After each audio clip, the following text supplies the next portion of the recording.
1.6 অনুশীলনের আজকে 23 নম্বর অঙ্কটা সমাধান করব। 23 নম্বর অঙ্কে দেওয়া আছে আব্দুর রহমান তার সম্পত্তির 0.125 অংশ স্ত্রীকে দান করলেন। বাকি সম্পত্তির 0.50 অংশ পুত্রকে ও 0.25 অংশ কন্যাকে দেওয়ার পরেও তিনি দেখলেন যে অবশিষ্ট সম্পত্তির মূল্য 3,15,000 টাকা। তার মোট সম্পত্তির মূল্য কত সেটা হচ্ছে বের করতে হবে। তো প্রথম লাইনে দেওয়া আছে যে আব্দুর রহমান তার সম্পত্তির 0.125 অংশ স্ত্রীকে দান করলেন। তার যে মোট সম্পত্তি ছিল সেইখান থেকে 0.125 অংশ স্ত্রীকে দান করলেন। বাকি স্ত্রীকে দান করার পর বাকি সম্পত্তির যে অবশিষ্ট অংশ রয়ে গেল সেই অংশ থেকে তার পুত্র ও কন্যাকে দেওয়ার পরেও যে অবশিষ্ট টাকা মানে সম্পত্তি রয়েছে তার মূল্য হচ্ছে 3,15,000 টাকা। তার মোট সম্পত্তির মূল্যটা নির্ণয় করতে হবে। প্রথমে হচ্ছে আব্দুল রহমানের মোট সম্পত্তিটা আমরা জানি না, এটা হচ্ছে ধরে নিতে হবে। তো মনে করি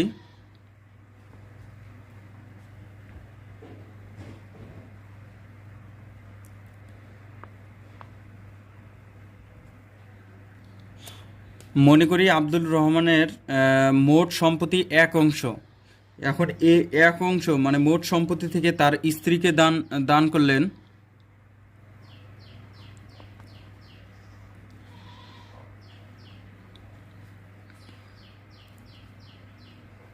স্ত্রীকে দান করলেন 1 0.125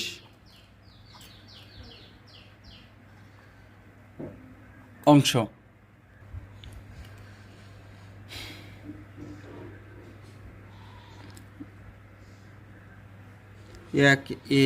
আমরা দশমিক এটা হচ্ছে এখন ভাঙাবো। তো দশমিকের পরে 125 উপরে যাবে, নিচে আসবে দশমিকের জন্য একটা 1, তারপরে হচ্ছে 3টা 0।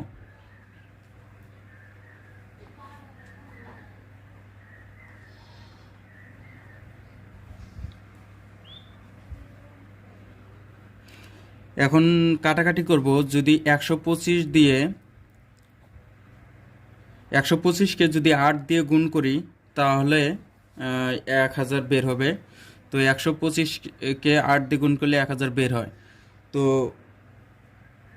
এই 1 আর এই 1 যদি গুণ করি তাহলে 1ই বের হবে, আর নিচে রয়েছে 8। আব্দুল রহমান 8-এর 1 অংশ তার স্ত্রীকে দান করলেন। এখন তার স্ত্রীকে তার মোট সম্পত্তি থেকে যদি বাদ দেই তাহলেই তার অবশিষ্ট মোট অংশটা বের হবে। তার স্ত্রীকে দিলেন 8-এর 1 অংশ, তার মোট সম্পত্তি ধরে নিচ্ছি 1 অংশ। এই 1 অংশ থেকে যদি তার স্ত্রী অংশটা বাদ দেই তার মোট মানে অবশিষ্ট সম্পত্তিটা বের হবে। তো এখানে মনে একটা 1-এর নিচে 1 আছে, তাহলে 1 আর যদি 8-এর লসাগু করি 8, 1 দিয়ে 8কে ভাগ করলে 8 হবে, তাহলে 8কে 8 মাইনাস 8 দিয়ে যদি 8কে ভাগ করি 1, আর উপরে রয়েছে 1-এর সাথে 1 গুণ করলে 1, তাহলে উপরে থাকলো 7, নিচে থাকলো 8। এই অংশটুকু আব্দুল রহমানের অবশিষ্ট অংশ। আব্দুল রহমানের কাছে যে 8-এর 7 অংশ অবশিষ্ট ছিল, এই অংশ থেকেই তার পুত্রকেও দান করেন এবং তার কন্যাকেও দান করেন। এখন আমরা হচ্ছে এই 8-এর 7 অংশ থেকে তার মানে পুত্রের অংশটা বের করে নিব। 7 ডিভাইডেড 8 দশমিকের পরে 50 আছে, 50 উপরে, নিচে দশমিকের জন্য একটা 1, তারপরে হচ্ছে দশমিকের পরে 2টা সংখ্যা, তাহলে 2টা 0।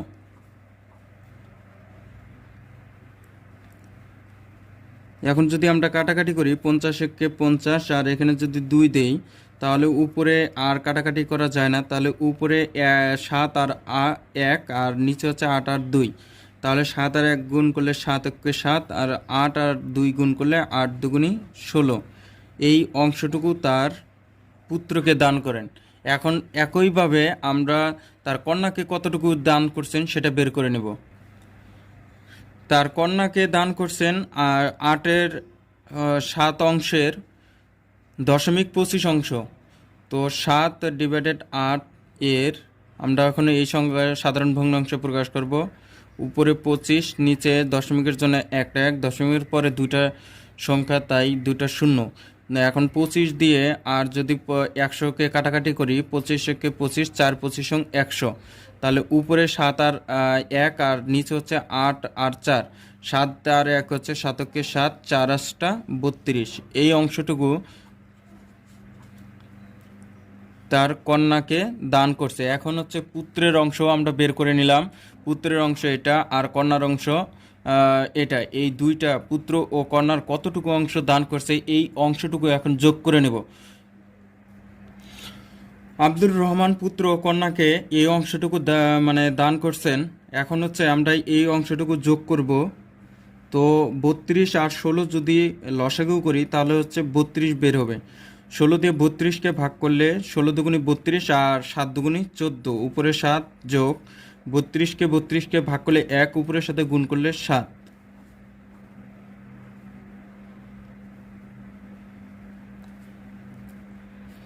চোদ্দো আর 7 21 আর নিচে 32।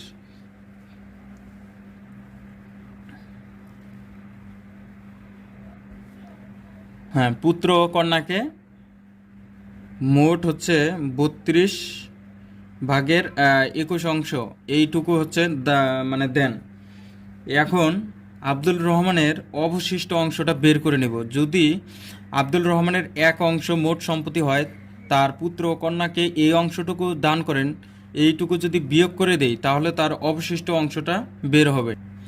আমরা বের করছিলাম যে তার স্ত্রীকে দান করার পর তার কাছে মোট সম্পত্তি ছিল 8/7 অংশ, এবং 8/7 অংশ থেকে তার কন্যা ও পুত্রকে দান করছেন 32/21 অংশ। তো কন্যা ও পুত্রকে দান করে মানে 8/7 অংশ থেকে যদি বাদ দেই তাহলে তার মোট মানে অবশিষ্ট সম্পত্তিটা বের হয়ে আসবে। তো 8 আর 32-এ যদি লসাগু করি তাহলে 32 লসাগু বের হয়। 8 দিয়ে যদি 32কে ভাগ করি, 4 8 32 আর 4 সাথে 28 মাইনাস এখানে 21। তো উপরে 7, 28 থেকে 21 বাদ দিলে 7 আর নিচে 32। এখন এই অবশিষ্ট অংশের মূল্য হচ্ছে মানে 32/7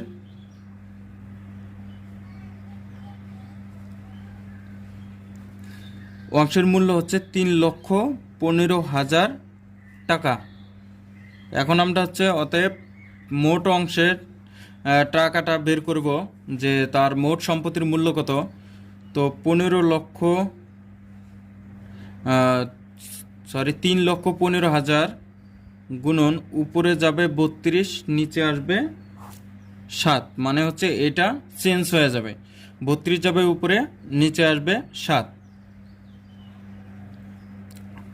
7 দিয়ে যদি 3,15,000কে গুণ করি তাহলে 45,000 বের হবে। 45,000কে 32 দিয়ে গুণ করলে 14,40,000 টাকা। এইটাই হচ্ছে তার মোট সম্পত্তির মূল্য। অঙ্কটা আমি আবার বলতেছি যে আব্দুল রহমানের মোট মানে সম্পত্তি থেকে 0.125 অংশ তার স্ত্রীকে দান করলেন। আব্দুল রহমানের কত অংশ ছিল সেটা আমরা জানি না। মনে মনে হচ্ছে তার মোট সম্পত্তিকে এক অংশ ধরে নিছি। এই এক অংশ থেকে তার স্ত্রীকে কত দান করলো সেটা হচ্ছে বের করে নিছি। স্ত্রীকে দান করার পরে যে অংশটুকু তার কাছে ছিল সেই অংশটুকু থেকে তার পুত্র ও কন্যাকে মানে দান করেন।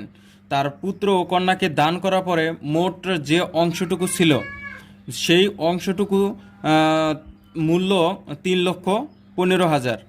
3,15,000 থেকে আমরা হচ্ছে মোট সম্পত্তির পরিমাণটা বের করে নিলাম। তার সম্পত্তির মোট মূল্য হচ্ছে 14,40,000 টাকা। এটা হচ্ছে উত্তর।